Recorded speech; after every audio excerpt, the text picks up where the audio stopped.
జగన్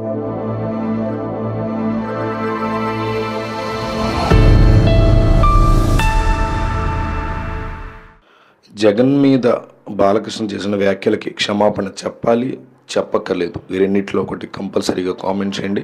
ఆంధ్రప్రదేశ్లో కూటమి వర్సెస్ వైసీపీగా సాగుతున్న రాజకీయంలో రీసెంట్గా అనూహ్య పరిణామం చోటు చేసుకున్న సంగతి తెలిసిందే.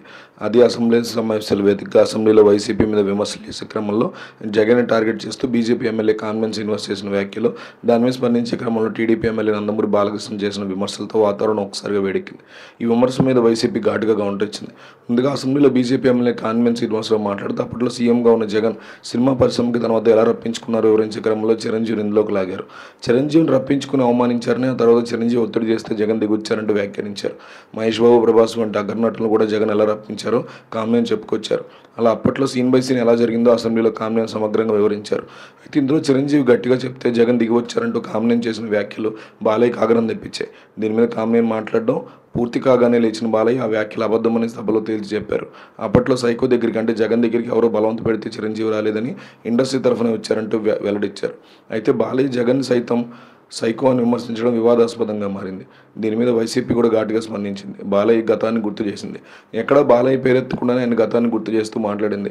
రాష్ట్ర ప్రజలకు ఒక ప్రశ్న: తన ఇంట్లో ఒక సినిమా నిర్మాత మీద, తన ఆస్థాన జ్యోతిష్యుడి మీద తుపాకీ కాల్పులు జరిపింది ఎవరు? ఈ కేసు నుంచి తప్పించుకోవడానికి తన మానసిక పరిస్థితి బాలేదంటూ మెంటల్ సర్టిఫికేట్ తెచ్చుకుంది ఎవరు అంటూ వైసీపీ ప్రశ్నలు గుప్పించింది. ఇవి బాలయ్యను ఉద్దేశించినటువంటి ప్రశ్నలే అని చాలా స్పష్టంగా అర్థమవుతోంది.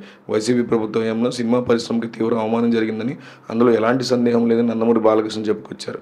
ఆనాడు సినిమా పరిశ్రమకి, ప్రముఖులకి తీవ్ర అవమానం జరిగిందని, కానీ ఎవరు గట్టిగా నిలదీయలేకపోయారని అన్నారు. అప్పట్లో సినిమా సమస్యల మీద చర్చించేందుకు జగన్తో జరిగిన సమావేశానికి తనను కూడా ఆహ్వానం అందిందని, అయితే తన ఈ సమావేశానికి హాజరు కాలేదని బాలకృష్ణ అసెంబ్లీలో స్పష్టం చేశారు.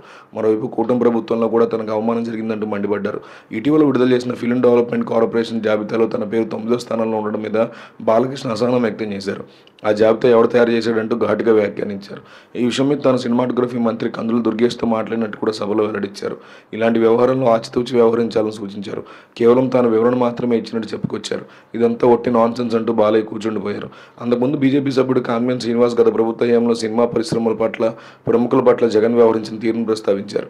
గతంలో చిరంజీవిని జగన్ అవమానించారని, కామ్నేని మెగాస్టార్ చిరంజీవిని కలిసేందుకు వైఎస్ జగన్ ఇష్టపడలేదని గుర్తు చేశారు.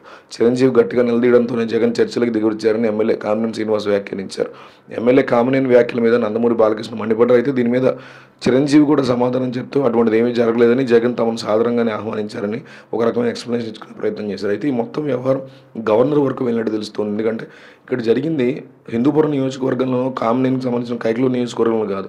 నేరుగా ఇది జరిగింది ఎక్కడయ్యా అంటే క్లియర్ కట్గా అసెంబ్లీలో జరిగింది. ప్రజలందరి కోసం మాట్లాడుకుని చట్టాలు రూపొందించాల్సిన చట్టసభల్లో ప్రజల సమస్యలు మాట్లాడుకోవాల్సిన ప్రాంతంలో జరిగింది. దీని మీద చాలా సీరియస్ అవుతున్నారు గవర్నర్ని. ఇట్లాంటివి ఎందుకు జరుగుతున్నాయి అసెంబ్లీలో అంటూ ఆయన ఒక రిపోర్ట్ని కూడా కోరబోతున్నారనే వార్తలు అయితే వస్తున్నాయి. ఎంతవరకు నిజం